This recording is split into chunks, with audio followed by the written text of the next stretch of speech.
Olá, seja muito bem-vinda a mais uma aula da DNA Academy. Nós estamos falando sobre a criação.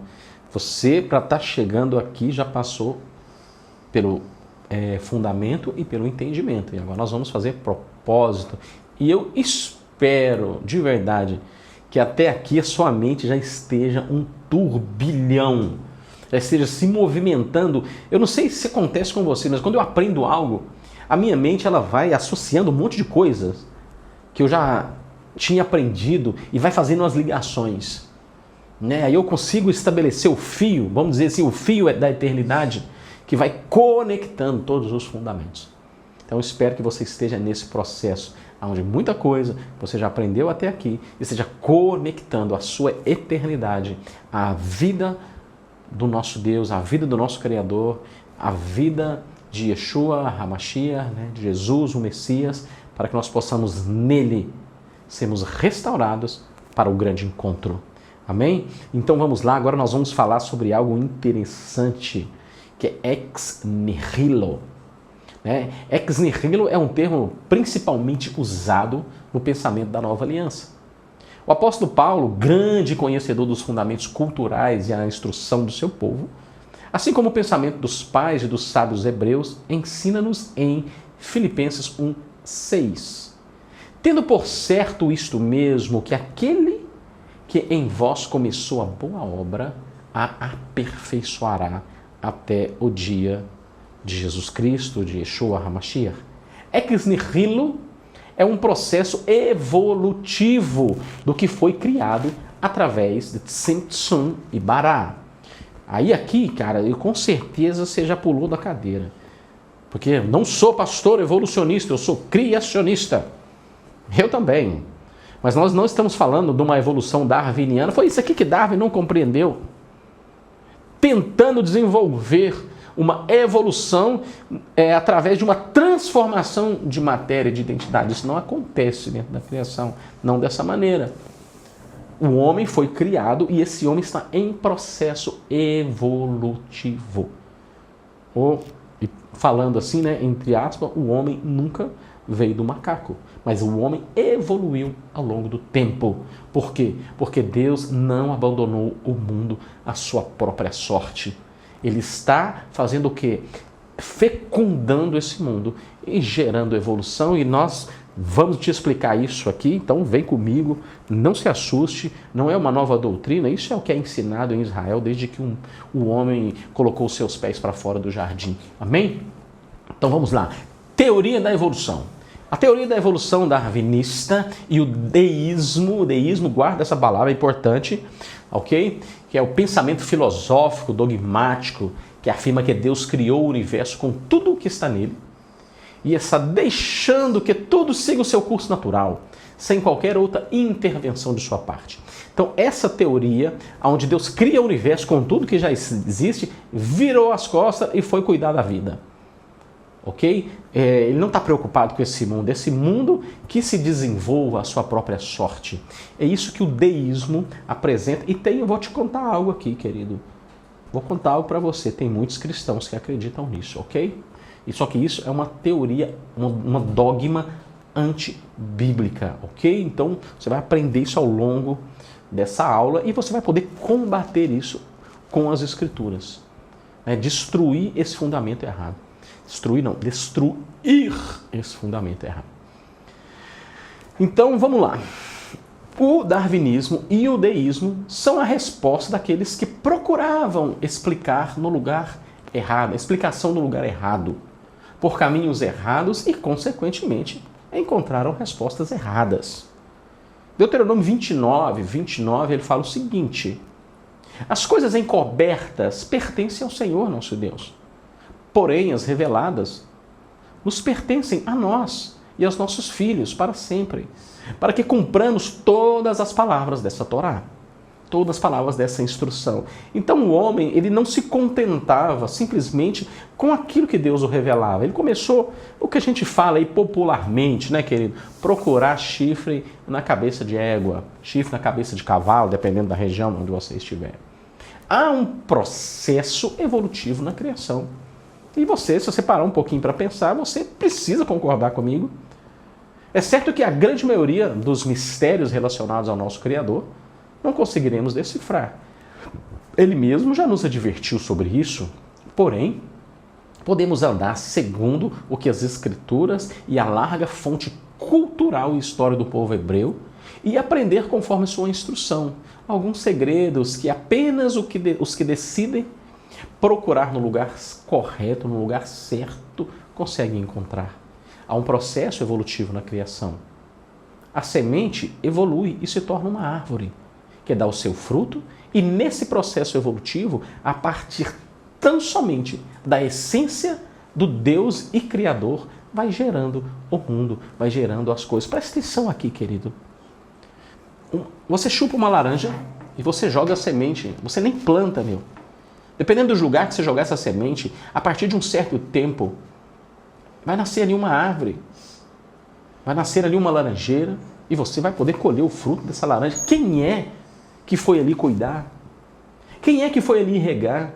Quem é que foi ali tirar a erva daninha? Ninguém, meu. E como que essa árvore cresceu ali e agora você pode sentar à sua sombra e comer do seu fruto? Porque há um processo na identidade da flora e da fauna que o homem foi perdendo ao longo do tempo. É a identidade que eles têm um propósito. Deus, querido, deu um propósito para os peixes, para os animais. Deus deu um propósito para as frutas, para as árvores frutíferas e para as árvores que não dão fruto. E todo esse processo da criação, né, vamos dizer, todos esses elementos da criação cumprem o seu papel, sem questionar. Talvez se você sentar debaixo de uma árvore de frutas, por exemplo, nós citamos a laranja aqui, você vai ouvir a laranja, né? Se você colocar assim o seu ouvido assim, bem pertinho assim, ó, do caule, você vai ouvir ela falando: eu não vou dar fruto nessa estação não, porque eu não quero, estou grilada com Deus. A chuva foi muito ruim, eu não quero, esse lugar aqui é ruim, eu não quero. Você vai ouvir, querido, isso? Você não vai ouvir, porque é um processo fundamentado em propósito, que faz com que tudo aquilo que foi criado por Deus continue obedecendo a sua voz.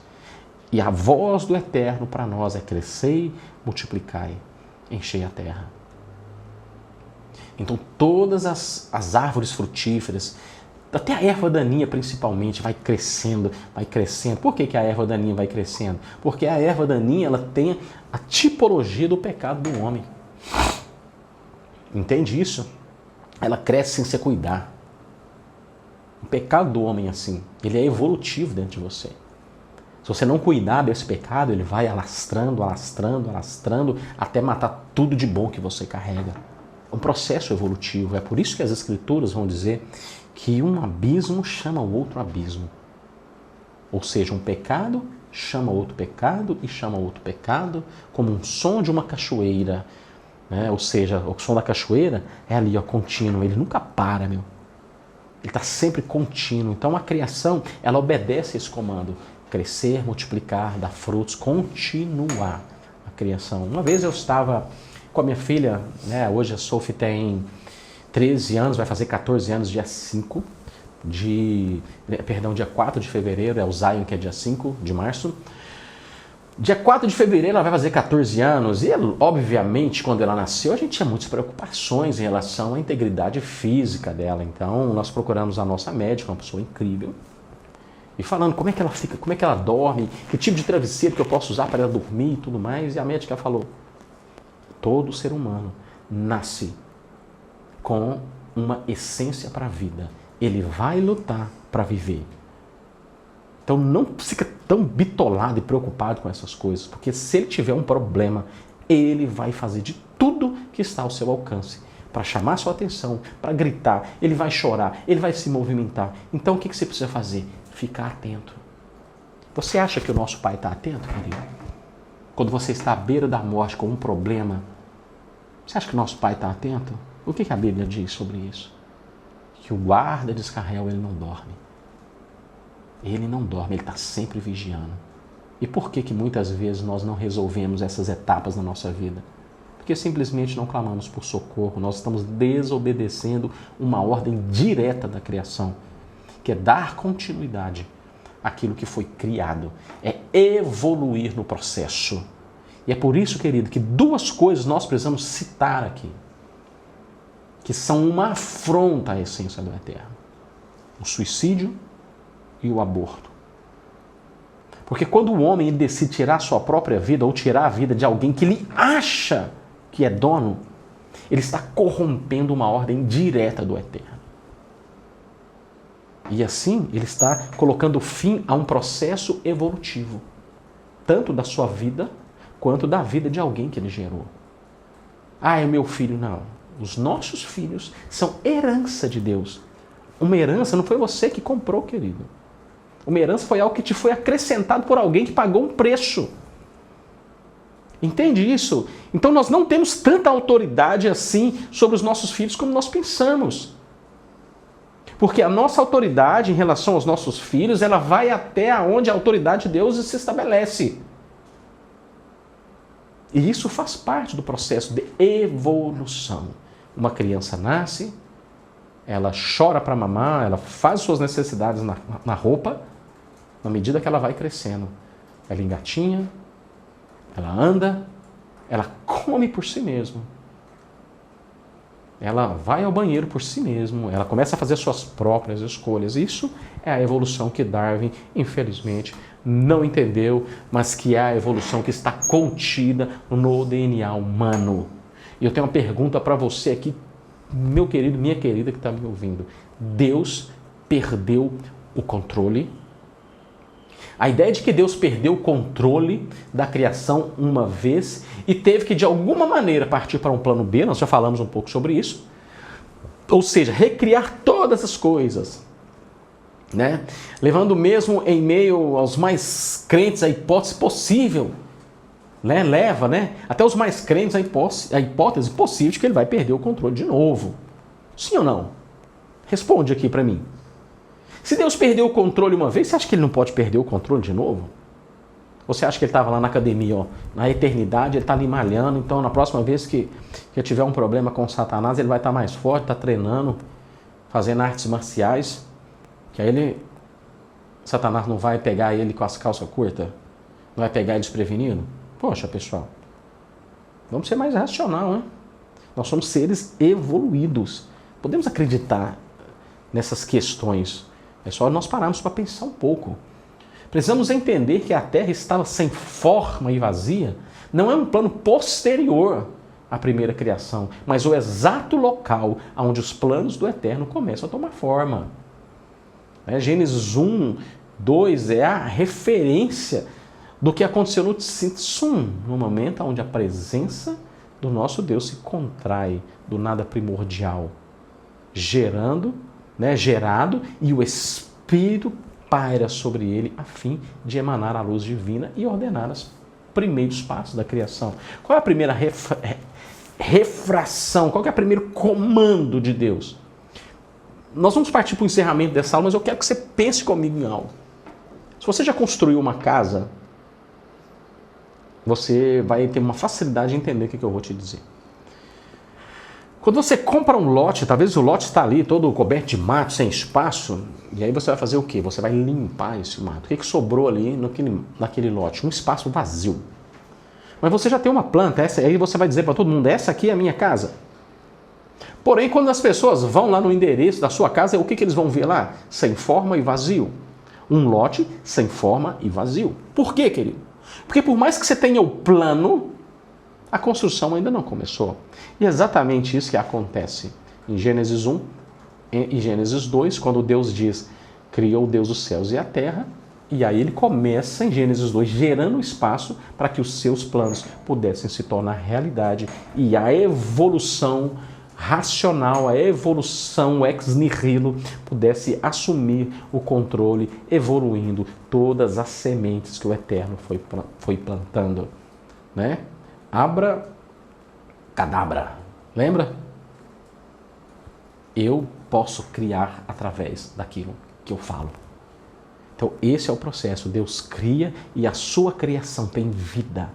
Por isso que o apóstolo Paulo vai dizer, aquele que começou a boa obra, ele vai completá-la até os dias do fim. Ele está completando, querido, todos os dias a obra dele na sua vida. Todo dia você levanta mais evoluído ou, infelizmente, algumas pessoas involuídas. Todo dia é um novo dia, uma nova oportunidade para você crescer. Então não diminua, não involua, mas evolua. Porque foi para essa evolução que nós fomos criados, até nos tornarmos conforme o apóstolo Paulo também nos ensina em Efésios 4, a estatura da maturidade, da unidade da fé, daquele que é perfeito. A estatura do homem perfeito, Jesus, o Messias. Amém? Então vamos juntos, vem comigo, vamos para a última aula. No próximo bloco, destino, vamos fechar o processo da criação. Você não pode perder, vamos juntos rumo a uma fé descomplicada.